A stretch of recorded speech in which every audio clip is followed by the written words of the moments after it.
Bienvenidos a su programa La Voz de San Romero Hoy, a cargo del Padre Roque Regalado. Esperamos que este programa pueda ayudarte en tu caminar reflexivo.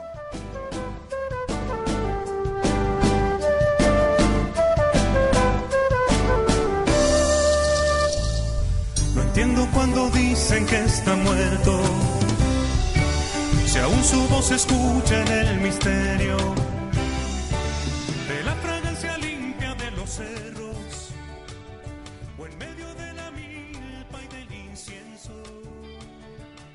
Supongo que no debo preguntarme por qué si ha fallecido no lo entierran, por qué sigue gritándome al oído, por qué me vuelve duros los caminos.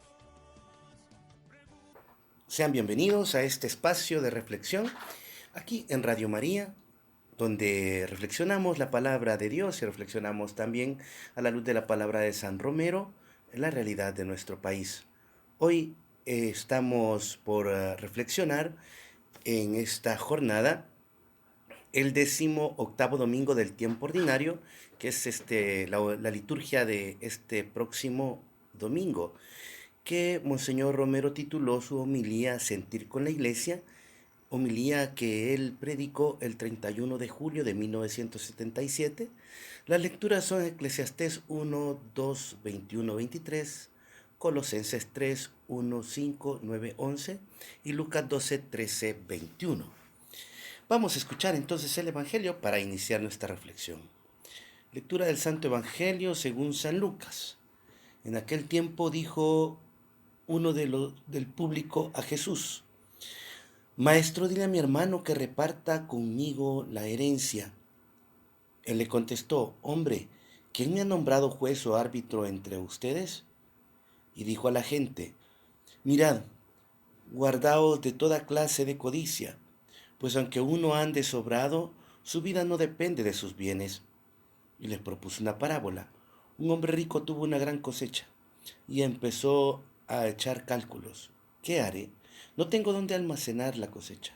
Y se dijo: haré lo siguiente: derribaré los granos y construiré otros más grandes y almacenaré allí todo el grano y el resto de mis cosechas.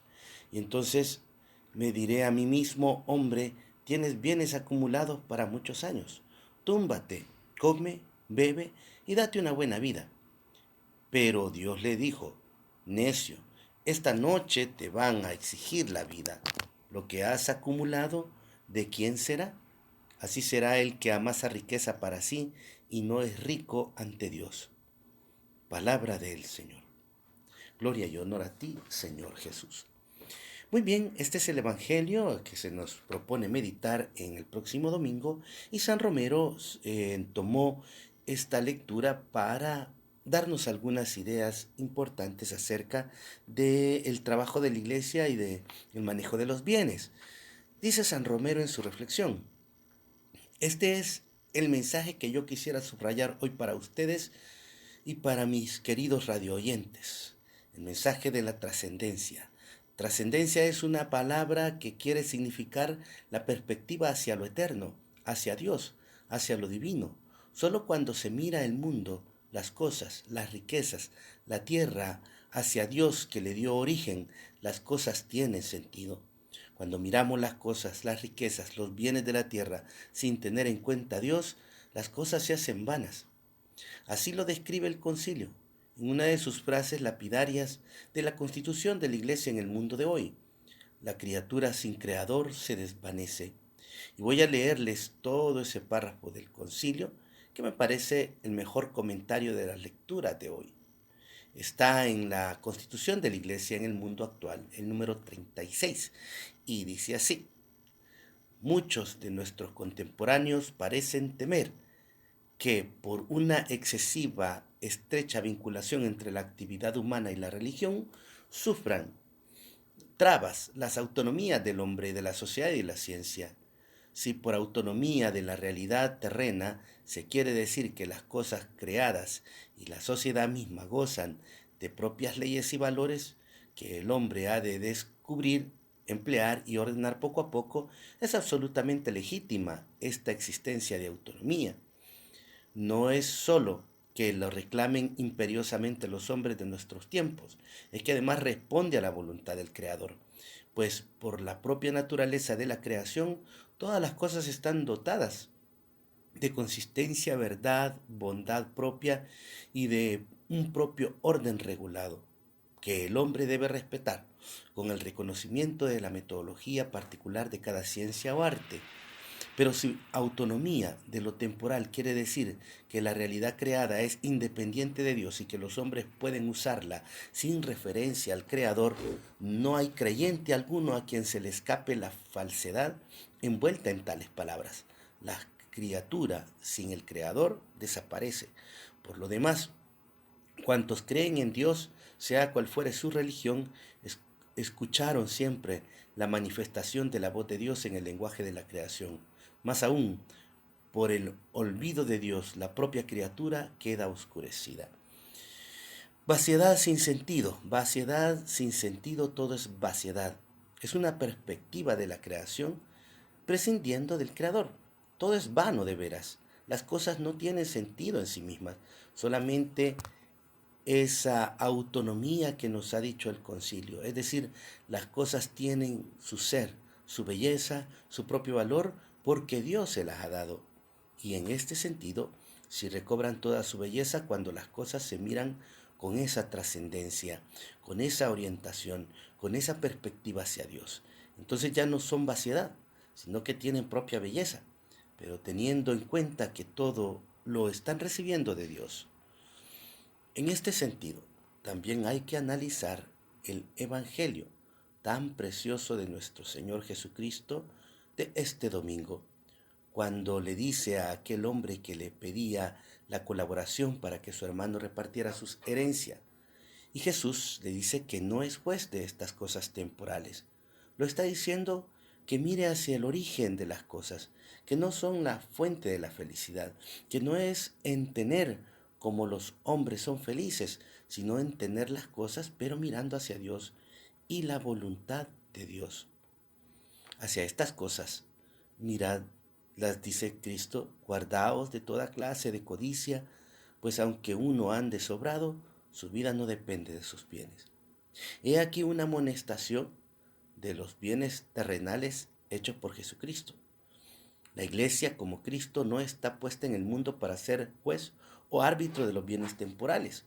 La misión de la iglesia, ha dicho claramente el concilio, no es de carácter social, político o económico, sino que es una misión religiosa. La misión de carácter de la iglesia es darle a las cosas, a la política, a los bienes de la tierra, su dimensión religiosa, su trascendencia. Por eso la iglesia siente como más íntimas las cosas de la tierra, porque las sabe unir con la voluntad de su Creador y tiene que denunciar cuando estas cosas creadas los hombres las están subordinando al pecado. No es así como Dios quiere que se manejen las cosas. No es la codicia, la ley de las cosas de la tierra, no es el egoísmo, no son los bienes tenidos solo para hacer felices a unos pocos.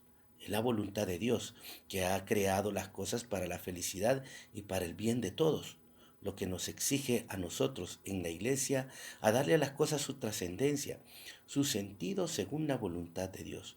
Lo que sucede cuando el hombre pierde esta visión de la trascendencia lo describe maravillosamente la parábola del Evangelio de hoy. Aquel rico que hacía consistir su felicidad en haber cosechado mucho, llenar sus graneros y pensaba darse una gran vida disfrutando de sus cosas, se había olvidado de la muerte, se había olvidado de Dios, y por eso el Evangelio le recuerda: insensato, esta noche te van a exigir la vida, que lo que has acumulado, ¿de quién será? Esta es la vanidad que dice la primera lectura: haber trabajado tanto para adquirir tanto y tener que dejarlo. No se llevan las cosas materiales, solamente se lleva el haber usado las cosas materiales según la voluntad de Dios. Solamente acompañarán en el juicio eterno del hombre sus actitudes internas, el haber manejado las cosas de la tierra sin perder la perspectiva de la trascendencia, unir a Dios. Esta es pues la misión de la iglesia en el mundo actual, el reclamarle a los hombres que miren con trascendencia todas sus actitudes, todas sus cosas, la política, lo económico, lo social, todo lo de la tierra, los deberes temporales, los derechos humanos, todo lo de la tierra tiene que ver mucho la iglesia con ello, no porque ese sea el fin de su misión, porque su misión tiene que ser cabalmente darle el sentido trascendente, orientar hacia Dios los corazones del hombre y desde los corazones del hombre convertidos hacia Dios crear un mundo mejor, un mundo más conforme a la voluntad de Dios en que todos nos sentimos hermanos, todos con un sentido de trascendencia hacia el Creador. Hasta acá los fragmentos de la homilía de San Óscar Romero, en la cual nos ha hablado sobre cómo debe ser la actitud del ser humano y especialmente del creyente ante los bienes materiales, ante las realidades de esta vida, los bienes temporales. Basado, por supuesto, en el Concilio Vaticano II, trata de hacer San Romero esta reflexión. ¿Qué enseñanzas podemos nosotros entonces ahora conocer de San Romero? Bueno, pues vamos a tenerlo, vamos a reflexionarlo después de este corte musical. 3, 2, 1. Muy bien, hermanos, hermanas, esta ha sido la homilía de San Romero. Vamos ahora a tratar de comprender algunas ideas que San Romero nos da para poder vivir más a profundidad nuestra fe. En primer lugar, San Óscar Romero nos habla de que hay una creencia de fe que no debemos de perder de vista, que se llama trascendencia.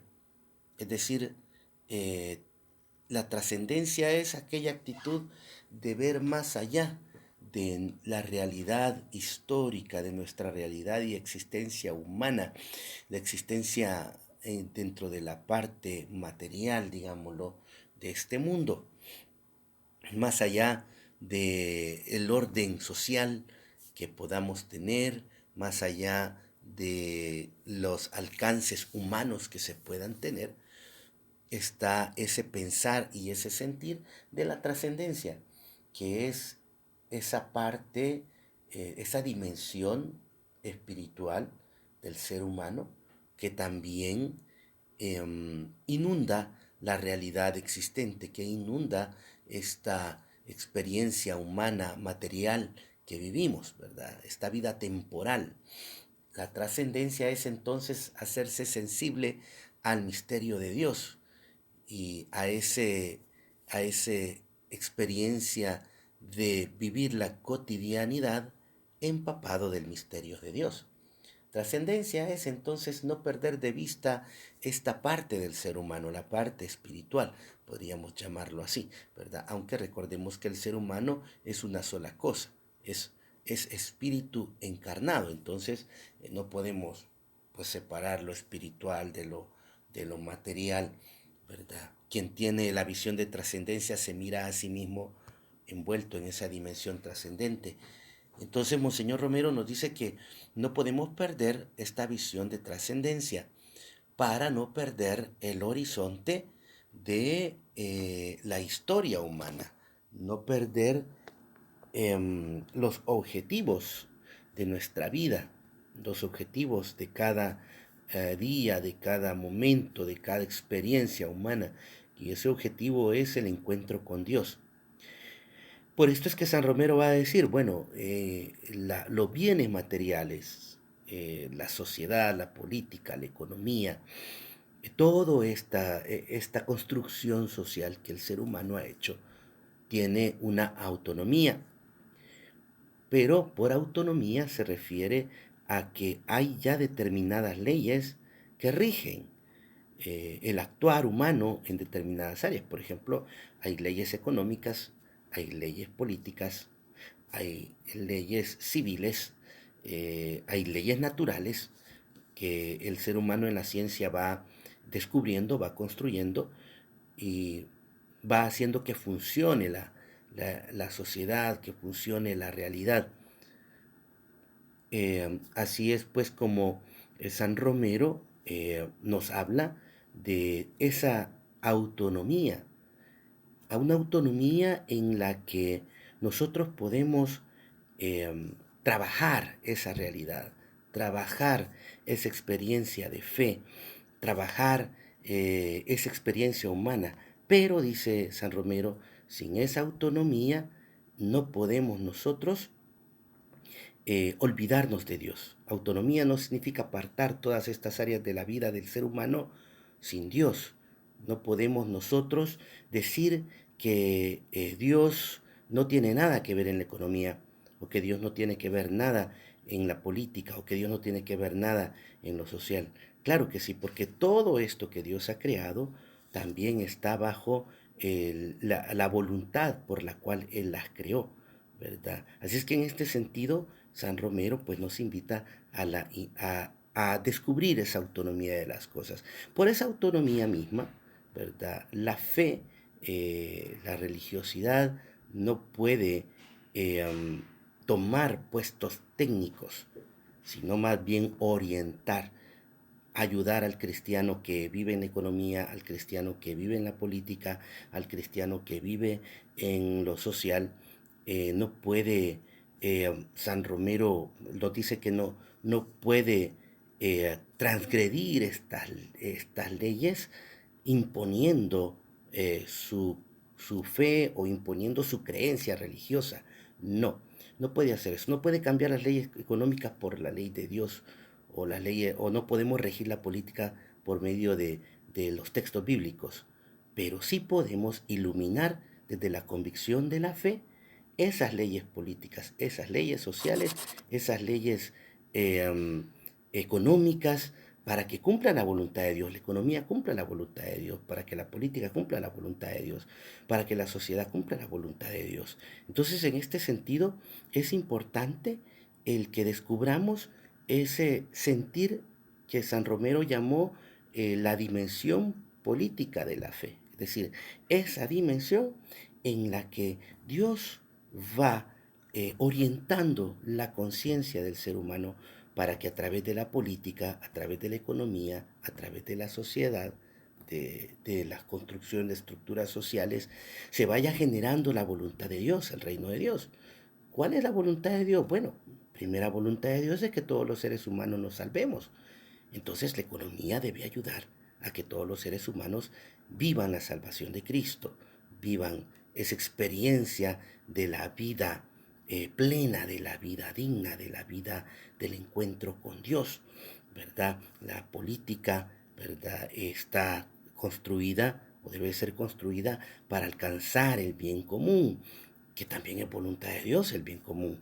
El bien común es que todos estemos bien, es que todos tengamos un ambiente social que nos favorece a todos, un ambiente social que nos hace creer a todos, un ambiente social que nos hace crecer como seres humanos, que nos desarrolla humanamente, y eso es voluntad de Dios también.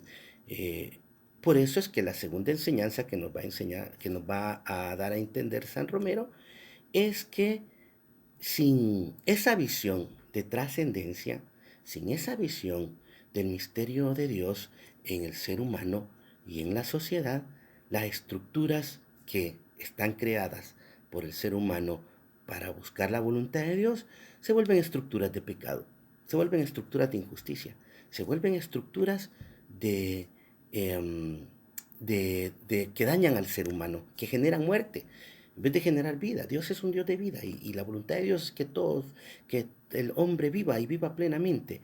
Pero cuando el ser humano se vuelca hacia la codicia, se vuelca hacia sus instintos más bajos, sus perversidades, entonces utiliza estas estructuras para hacer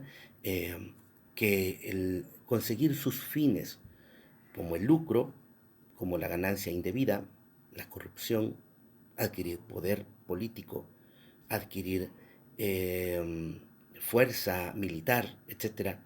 Entonces esto hace que se pierda el horizonte de la trascendencia, y la codicia es la que mueve los corazones, y la codicia es la que hace que la economía funcione para satisfacer la codicia de unos pocos, que la política funcione para para satisfacer la sed de poder de unos pocos, que la sociedad se construya en un ambiente de violencia, de marginación, en un ambiente de situaciones de muerte para todos. Entonces, no podemos perder la visión de la trascendencia, dice San Romero. Es importante la misión de la iglesia, que es la tercera enseñanza. La misión de la iglesia es recordarle, predicarle al mundo, predicarle a la sociedad. Todo cristiano debe predicarle a la sociedad que no debe de perder el sentido de la trascendencia, que no debe de perder el sentido del encuentro con Dios, del misterio de Dios, de la búsqueda de la voluntad de Dios, o como lo diría San Ignacio de Loyola en su principio y fundamento de los ejercicios espirituales.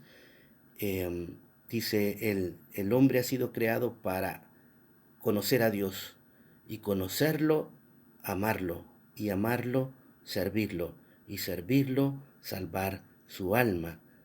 Y todo lo demás que esté en torno al ser humano tendrá que servir para este único objetivo, ¿verdad? Que es estar con Dios y vivir en Dios.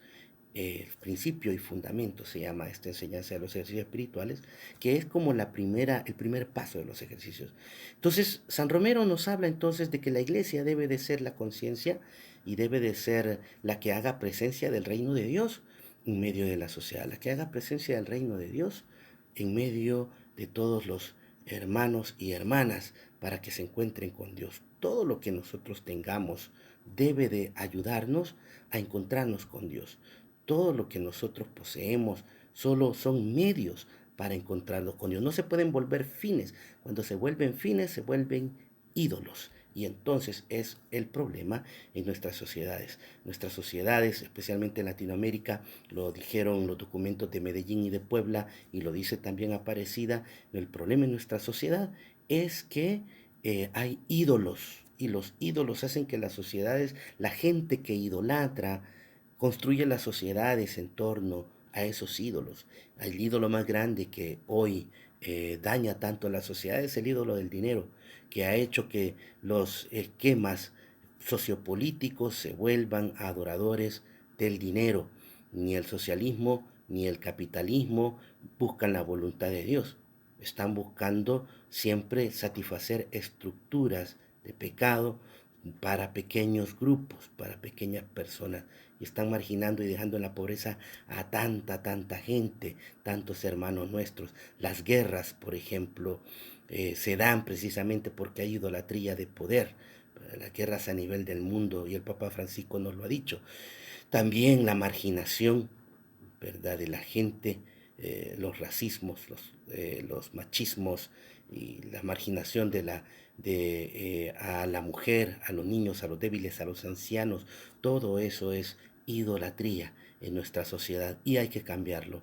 Hay que cambiarlo recordando la trascendencia de Dios. Muy bien, vamos entonces ahora a nuestro segundo corte musical, y luego después vamos a analizar algunas de las noticias de nuestro día a día aquí en El Salvador. 3, 2, 1. Muy bien, estamos analizando el tema de la trascendencia, estamos analizando el tema de este encontrarnos con Dios, y al encontrarnos con Dios darle un nuevo sentido a las cosas materiales, a los bienes temporales, a las estructuras temporales de nuestra sociedad. Y con estas enseñanzas de San Romero, ¿verdad? Principalmente con la última, que nos ha dicho que la iglesia tiene que ser esa conciencia, que la iglesia tiene que ayudar a la sociedad a no perder la visión trascendente. Quisiera analizar dos notas periodísticas. Una es con respecto a nuestro país y la otra es con respecto a la iglesia en todo el mundo. Bueno, la iglesia latinoamericana ante todo. Me encontré con una nota periodística que dice lo siguiente: El Salvador utilizará 56 millones en buque para combatir el narcotráfico.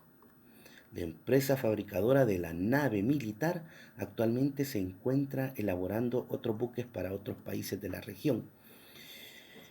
Dice la nota periodística, el próximo año, es decir, en el 2020, la Fuerza Naval contará con el primer patrullero marítimo militar.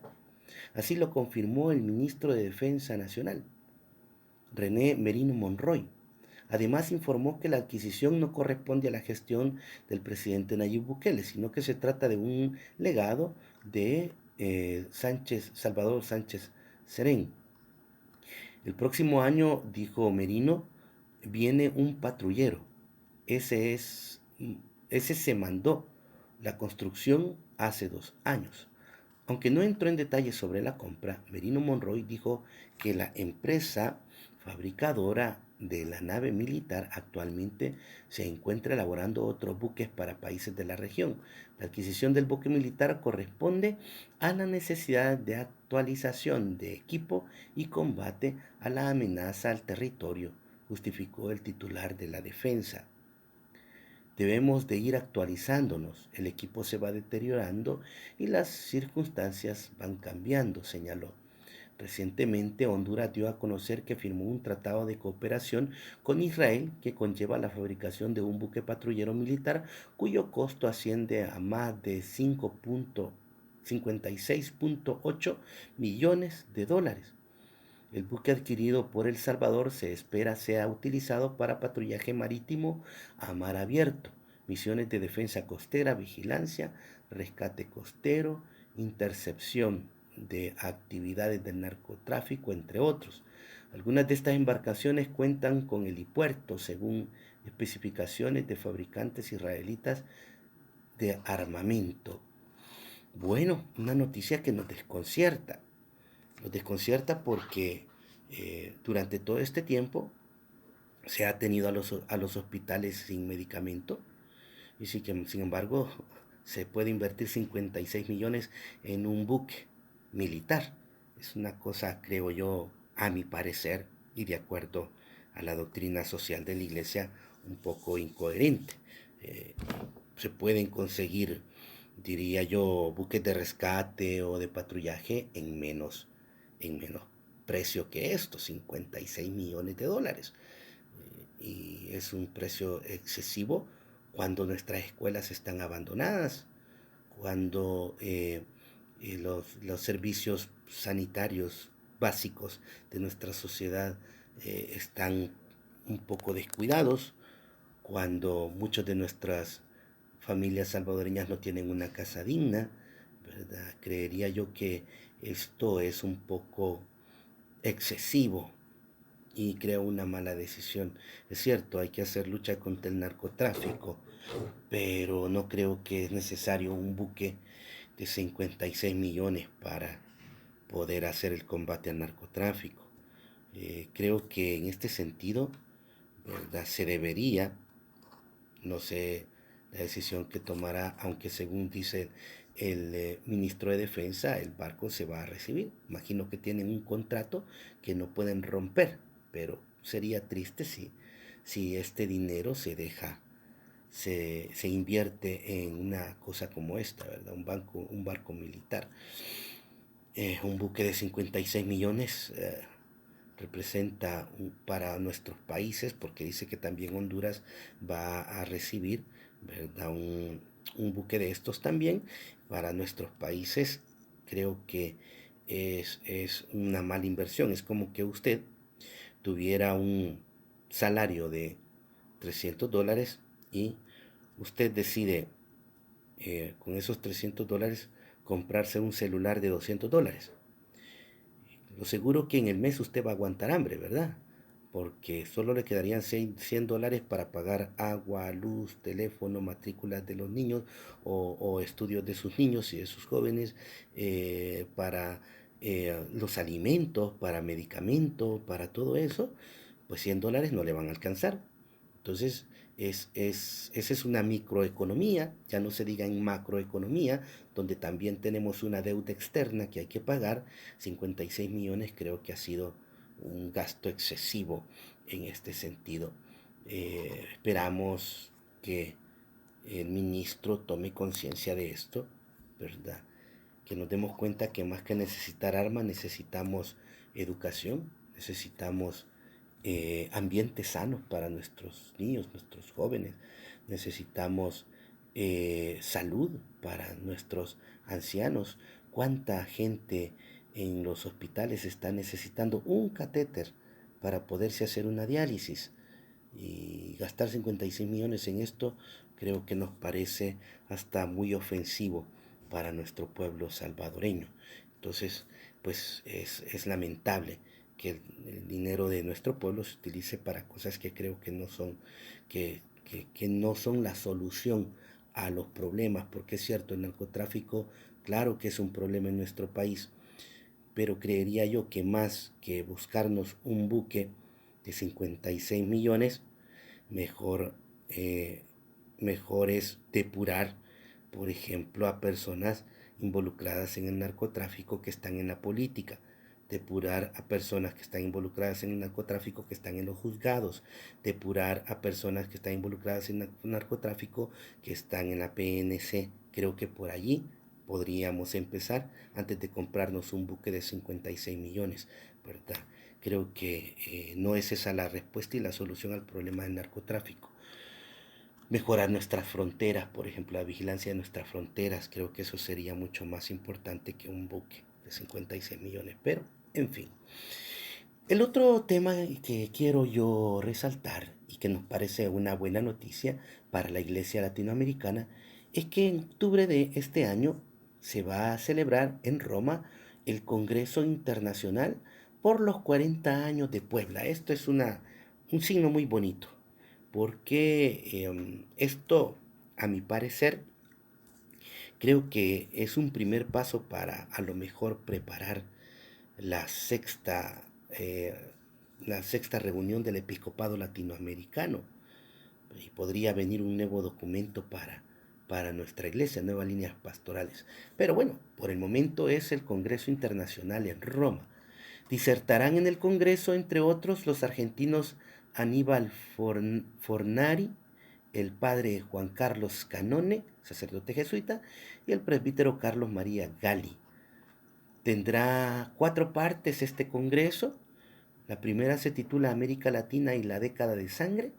La segunda aborda la preparación de la conferencia.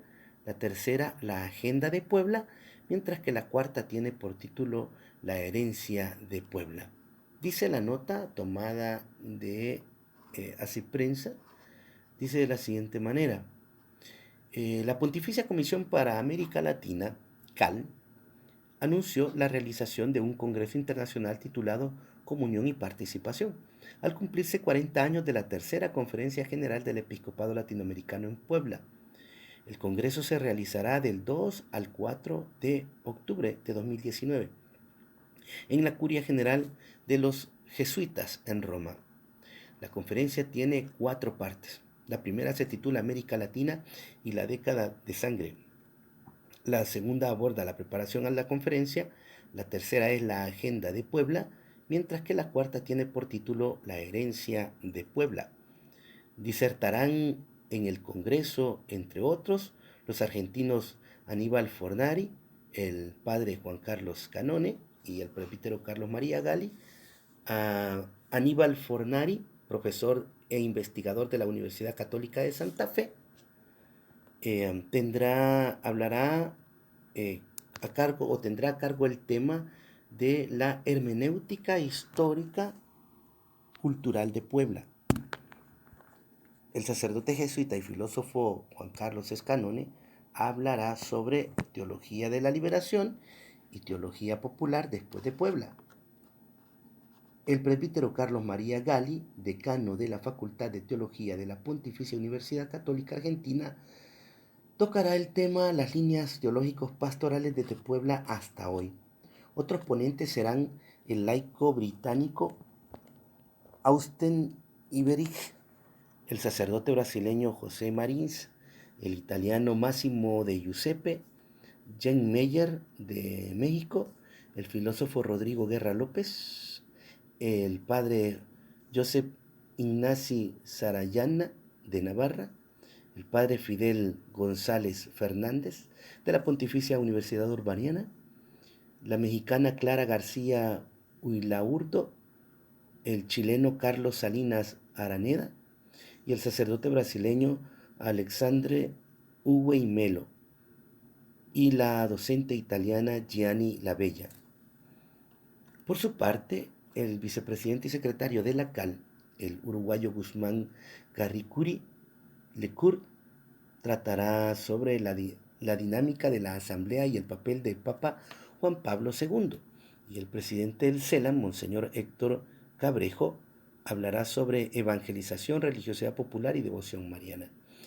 La conferencia de Puebla en México se realizó en 1979, que le siguió a la de Río de Janeiro en Brasil de 1955 y Medellín, Colombia, de 1968. El Papa Juan Pablo II asistió a esta conferencia en su primer viaje a México, que tuvo como fruto el documento de Puebla. Excelente noticia. Esperamos que la Pontificia Comisión para América Latina pues haga un documento de este congreso que nos ayudaría mucho a la Iglesia Latinoamericana recordar algunos lineamientos que nos dio Puebla, que fue uno de los documentos que más ayudó a la evangelización en América Latina. Puso como piedras de la evangelización las tres grandes verdades: la verdad sobre el hombre, la verdad sobre la Iglesia y la verdad sobre Jesucristo. Las tres grandes verdades del mensaje de la evangelización de la Iglesia en América Latina, e igual que Medellín hizo denuncias claras acerca de la situación sociopolítica de esa época. Así es que será, creo, un acontecimiento muy bueno. Esperamos en Dios que los medios católicos le den seguimiento a esta conferencia, ¿verdad? A este congreso, y que pues los medios de Vaticano nos den la oportunidad a través de la internet de poder escuchar las ponencias, que sería algo maravilloso para darnos luces en nuestros trabajos pastorales y comprender mejor a nuestra iglesia salvadoreña y nuestra iglesia latinoamericana. Muy bien, hermanos, hermanas, este ha sido el programa de hoy. Quiero agradecerles su atención y espero en Dios poderlos encontrar el próximo martes acá en su programa de La Voz de San Romero hoy. Vamos a terminar pues haciendo nuestra oración a San Romero, pidiendo por la paz en el país.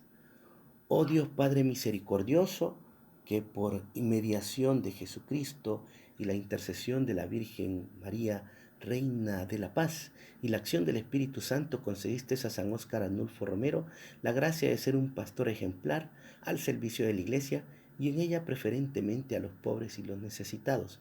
Haz, Señor, que nosotros sepamos también vivir conforme al Evangelio de tu Hijo, y concédenos por la intercesión de San Óscar Romero la paz en El Salvador.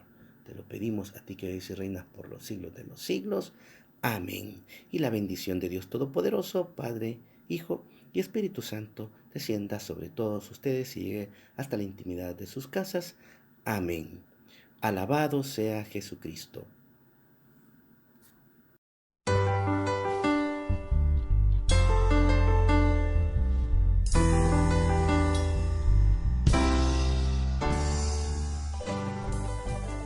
Gracias por haber escuchado dicha reflexión. Recuerda suscribirte y darle like.